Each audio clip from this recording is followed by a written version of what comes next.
और क्या कारण है उनकी दुश्मनी का? उनकी दुश्मनी का कारण यह है कि क्रिमिनल एंटरप्राइजेस 1400 साल पहले टेंट में पैदा हुआ। पूरी दुनिया में उस मजहब की किताब को आगे रखकर उसके बारे में झूठ और पाखंड फैला करके दुनिया में आपने नरसंहार किए और ये कहते रहे कि नहीं, Islam is a religion of peace, ये तो शांति का धर्म मजहब है। और ये कहते कहते पूरी दुनिया के अंदर आग लगाई हुई है। 57 देश जहां कोई दूसरे मजहब का आदमी नहीं है वहां भी यह हाल है। आपने इस किस्म की खबरें देखी होंगी और जो खबरें मेरे पास ऐसी आती हैं जिससे मैं समझता हूं कि सनातन के लोग समझ पाए, वो अपने फेसबुक पेज पुष्पेन कुलश्रेष्ठ पे मैं डालता हूं। 4 अगस्त को लेबनान की राजधानी बेरूत के अंदर कितना भयानक विस्फोट हुआ है। यह रामलाल श्यामलाल ने किया है, यह सनातन के लोगों ने किया है, यह वही कर रहे हैं जो किताब में लिखा है। लेकिन आप क्या कहते हैं? आप कहते हैं नहीं नहीं नहीं, सब किताबें, सारे धर्म शांति की शिक्षा देते हैं। कहां लिखा है? किस मूर्खता में भारत का सनातनी पड़ा हुआ है? वो जानता ही नहीं है। लेकिन उसको ये कहने से लगता है कि शायद कुछ दिन के लिए ये जो जिहादी है ये शांत हो जाएगा। वो बेटी को छेड़ेगा, आप लड़ेंगे नहीं। वो बेटी को उठा के ले जाएगा, लड़ेंगे नहीं, क्योंकि आपके अंदर एक कायर कीड़े की तरह जिंदा रहना आपके लिए ज्यादा सम्मानित लगता है बनस्पत इसके कि लड़के अपने सम्मान की रक्षा करें। वो नहीं लड़ सकते आप। फिर आप सरकारों को लेटे लेटे गाली देंगे। आपको नहीं लड़ना चाहिए। कौन सी दुनिया के अंदर सरकारों ने लोगों की सभ्यताएं बचाई? कहां आदर्श बने? आप मुझे बताएं। देश बचाते हैं, देश की सेना है, देश का संविधान है, संसद है, कानून है, वो बचाता है सरकार। राष्ट्र को बचाने के लिए समाज को आगे आना होता है। इसलिए हमारा जिहादी, इस्लामिक मुसलमान जिहादी जो 500-700 साल तक इस देश में रहा, और वो जिहादी जो 1947 के बाद इस देश में रहे, वो एजेंडे के साथ थे। इसलिए जो बातें मैंने कहा कि हमारे बड़ों को बतानी चाहिए थी, संगठनों को बतानी चाहिए थी, वो नहीं बताएंगे आपको, क्योंकि उन्होंने भी अपनी दुकान चलानी है। उनको लगता है कि हिंदू जितना मूर्ख और कायर रहेगा उतनी ही उनकी दुकान चलेगी। लेकिन वो ये नहीं समझ रहे कि धीरे धीरे उनकी दुकान भी लुटेगी एक दिन। तो आप तो उन जिहादियों के एक तरीके से काम कर रहे हैं कि पहले अपनों को समाप्त कर रहे हैं, अपनों को मूर्ख बना रहे हैं, अपनों को कायर बना रहे हैं, और जब जिस दिन समाज कायर हो गया उस दिन वो आपको समाप्त कर देंगे। तब आप कहेंगे अरे ये कैसे हो गया? तो हो जाता है, फिर इतिहास में नहीं मिलता क्यों आप क्यों खत्म हो गए। लिहाजा जो सबसे बड़ा दुश्मन है सनातन का, वो है इस्लामिक जिहाद और इस्लामिक जिहादी। सारे शब्दों में मुसलमान, मक्कार मुसलमान, पढ़ा लिखा मुसलमान, ये सब सनातन के दुश्मन हैं। दूसरा है ये जो मिशनरीज आते हैं इंग्लैंड से, अमेरिका से चल के, इन मिशनरीज को भारत के अंदर ही गरीबी नजर आती है।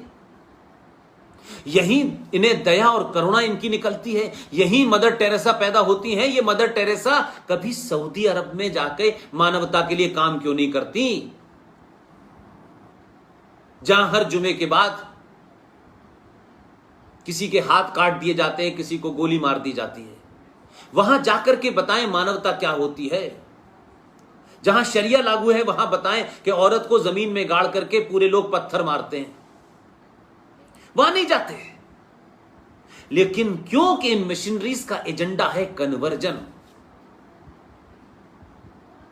गिनती बढ़ाओ, गिनती लोकतंत्र और जमहूरियत में महत्व होती है, क्वांटिटी महत्वपूर्ण होती है, क्वालिटी महत्वपूर्ण नहीं होती।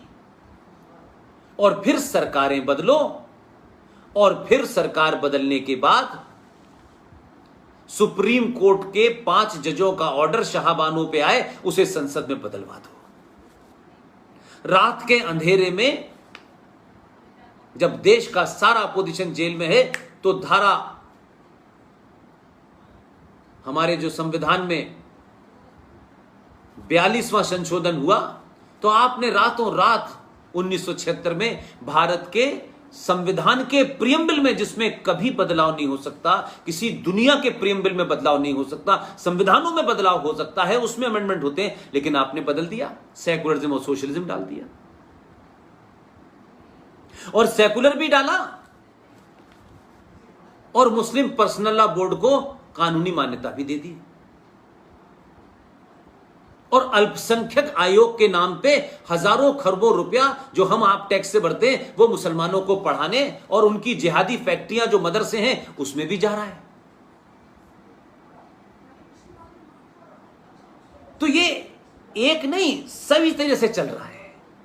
इतिहास की किताबों में कुछ पढ़ाया जा रहा है, और एक तीसरा है खूनी मानसिकता, जिसे हम कहते हैं वामपंथी, जिन्हें 69 में इंदिरा गांधी ने अपनी राजनीतिक कमजोरी के कारण पूरे देश के शिक्षा व्यवस्था उनको दे दी, सारे विश्वविद्यालयों पर उनका कब्जा हो गया, और उन्होंने शिक्षा ऐसी दी कि हर आने वाला हिंदू हिंदुत्व के खिलाफ, सनातन के खिलाफ खड़े होना ही मॉडर्निज्म लिबरलिज्म मानता है।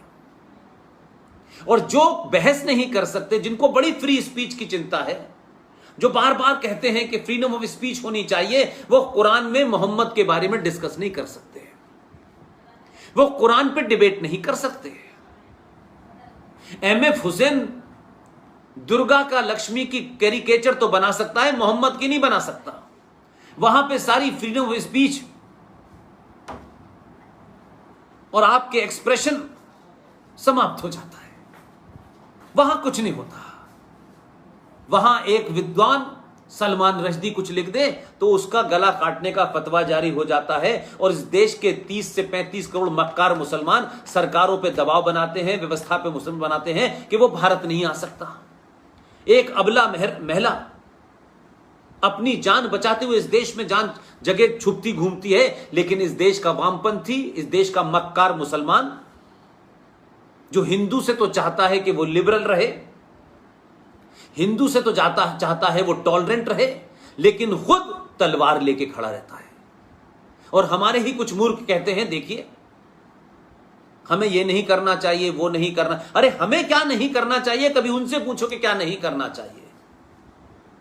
इसलिए यहां 5 मुसलमान शिक्षा मंत्री रहे, तो शिक्षा का हाल इसलिए है, वो अपने एजेंडे पे थे, वो हमारी आपकी तरह नहीं थे कि सत्ता पे जो लोग आते हैं बहुत सारे अपना घर भरते हैं, पहले हमारा घर पहले भर जाए, हमारी जात का आदमी ये हो जाए, हमारी जात का वो हो जाए, और हमारा घर भर गया तो ठीक है, हमारा घर नहीं बना तो ये सरकार खराब है, ये ठीक काम नहीं कर रही। ये नहीं पता कि आपका जब घर ही सुरक्षित नहीं है, लेकिन जिसे कहते हैं कि आप अंधे हो जाते हैं,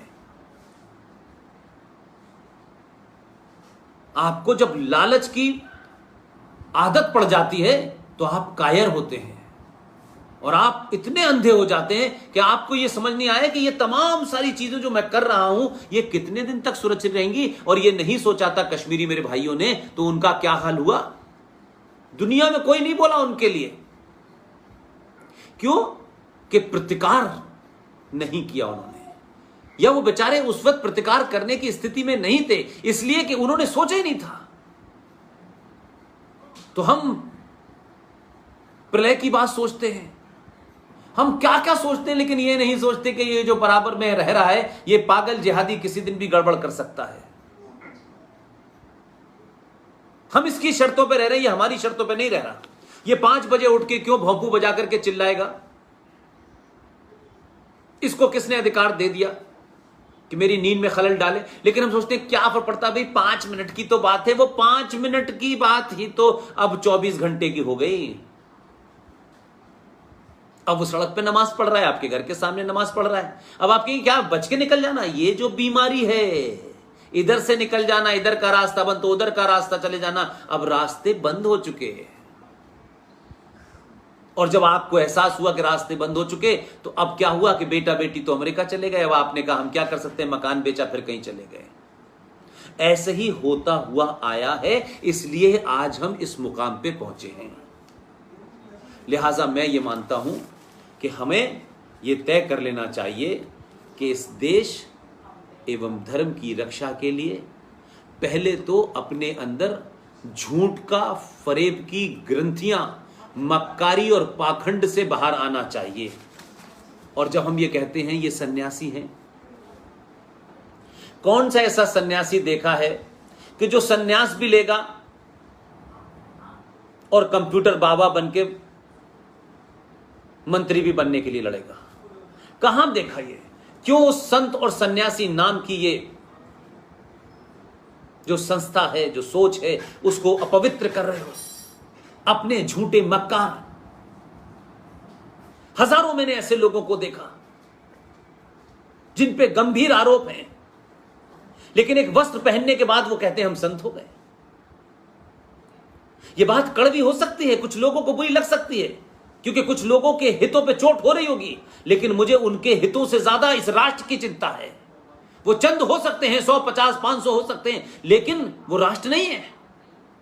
अगर गंदगी और बीमारी और कैंसर आपके अंदर आ गया है तो आपको उसका इलाज करना पड़ेगा। मैं बोलूंगा तो वो नाराज हो जाएंगे, वो बोलेंगे तो वो नाराज हो जाएंगे, दुनिया नाराज हो जाए। मैं आंसरेबल अपने राष्ट्र के प्रति हूं, किसी XYZ के नहीं हूं। इसलिए इस राष्ट्र को बचाने में जो शक्तियां ताकत देंगी, मदद करेंगी, उनकी मैं तारीफ इसलिए नहीं करूंगा, इसलिए कि उनका मनोबल बढ़ाना भी हमारी जिम्मेदारी है। वो कहां है, कैसी हैं, किस शक्ल में है, क्या पहनती हैं, क्या पार्टी का नाम है, मुझे उसमें इंटरेस्ट नहीं है। लेकिन इतने मठ मंदिरों में कभी मार्शल आर्ट सिखाई गई? कभी लड़कियों को, युवा लड़कों को शारीरिक तौर पे कैसे मजबूत हो? हमारी जो ट्रेडिशनल मार्शल आर्ट्स थी, केरला में बहुत जबरदस्त आर्ट है, वहां महिलाएं आज भी करती हैं। क्या कभी यह हुआ? नहीं। हमारी जमीन इतनी है, हमारा मठ ये है, हमने ये कहा, कांग्रेस ने ये कहा, तो फिर बीजेपी ने ये कहा, तो ये इसने ये कहा। हमारे तो शंकराचार्य तक बटे हुए हैं। राजनीति इतनी अंदर चली गई है। और जिन्हें आप जाहिल कहते हैं, वो किसी भी शाख पे बैठा हो, वो सपा की शाख पे हो, बसपा की शाख पे हो, वो कम्युनिस्ट की शाख पे हो, वो आपके की बीजेपी की शाख पे हो, तब भी अपने एजेंडे से नहीं गुजरते। उनके लिए सत्ता और पार्टी महत्वपूर्ण नहीं होती, एजेंडा महत्वपूर्ण होता है। इसलिए आप सेकुलरिज्म के ठेकेदार हो गए, क्योंकि उससे आपको सत्ता मिली।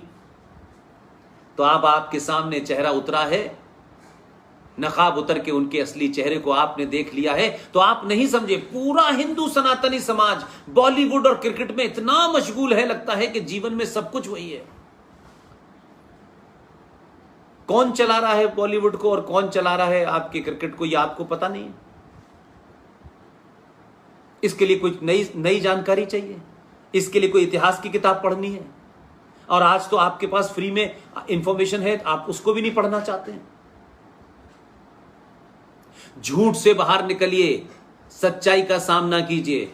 और अगर आपका ये अकीदा है, अगर आपका ये विश्वास है कि जो जीवन मिला है उस जीवन का अंत होना निश्चित है, कब होगा, कहां होगा, कैसे होगा, यह आपको नहीं पता है, तब फिर मरने से क्यों डरते हैं?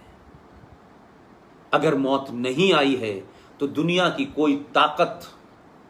कोई ताकत आपको नहीं मार सकती। आप कहते हैं, लेकिन उस पे किसी किस्म का आपका आचरण ये नहीं होता, उस पे भरोसा नहीं करते। आपके सामने हजारों साल से यह सिलसिला चल रहा है। दूसरा, आपके समाज में, आपके परिवार में, क्योंकि आप खुद कंफ्यूज हैं, आप खुद एक पुरुष के रूप में कायर हैं, तो आप अपनी महिलाओं को, अपने परिवार में बेटियों को बहादुर नहीं बनाते हैं। उन्हें ऐसी ऐसी कहानियों में लिप्त कर देते हैं कि वो चमत्कार की तलाश में घर में बच्चों के साथ बैठ करके जीजाबाई कैसे बने, लक्ष्मीबाई कैसे बने, दुश्मन का सामना कैसे करें। ऐसी परिस्थितियों में कि हमारे सामने ऐसे हालात हो जाएं तो हमें क्या क्या करना चाहिए, किस किस तरह से सामना करना चाहिए। न बेटे से बात करेंगे, न बेटी से बात करेंगे, हम चमत्कार में चले जाते हैं। चमत्कार होगा।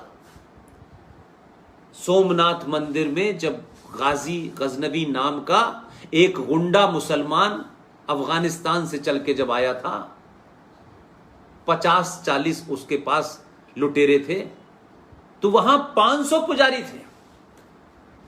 वो घंटा बजा रहे थे, महादेव प्रकट हो, महादेव प्रकट हो। आप सोचिए, इसलिए मैंने कहा कि जब झूठ बोलने की आदत पड़ जाती है तो सच में आपको लगने लगता है कि यही सच है। महादेव घंटा बजाने से पैदा नहीं होंगे, प्रकट नहीं होंगे। अगर महादेव प्रकट हो रहे होते तो फिर पूरी दुनिया में हथियारों की जरूरत ही नहीं होती,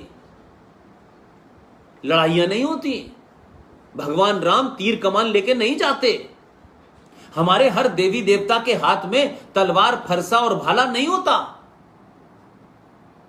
वो तो खुद भगवान होते हुए उनके हाथ में था। महादेव के नाम लेने से आपके आत्मबल को एक ताकत मिलती है। लेकिन कायरता इतनी दूर तक चली गई थी उनका, नहीं। और जब महादेव नहीं आए तो छोड़ के भाग गए। वो लुटेरा मुसलमान आतंकवादी महमूद गजनवी सारा सोना लेके चला गया। और 1024 से वो मंदिर ऐसा ही पड़ा रहा। 1947 आ गया, फिर मंदिर का उद्धार हो गया। क्या हमने उसके बाद ये व्यवस्था की? नहीं की हमने व्यवस्था, क्योंकि हमने कहा कि हमें सिर्फ कीड़े मकोड़ों की तरह खाना है, सो जाना है, खाना है, सो जाना है। इस बीच में कुछ हो जाए ठीक है बस, नहीं तो हम बस कह देंगे कि दुनिया ऐसी चलती है, दुनिया में ऐसा होता है। हम बड़ा बड़ा ज्ञान देने लगते हैं, हम यकायक दार्शनिक हो जाते हैं। फौजी भी बॉर्डर पे खड़े होकर दार्शनिक हो जाएगा ना किसी दिन, तो पता चलेगा। वो भी फौजी कह के दार्शनिक, कोई बात नहीं, सब भगवान की कृपा है, वही बचाएंगे, उन्होंने भेजा है, उनकी जिम्मेदारी है।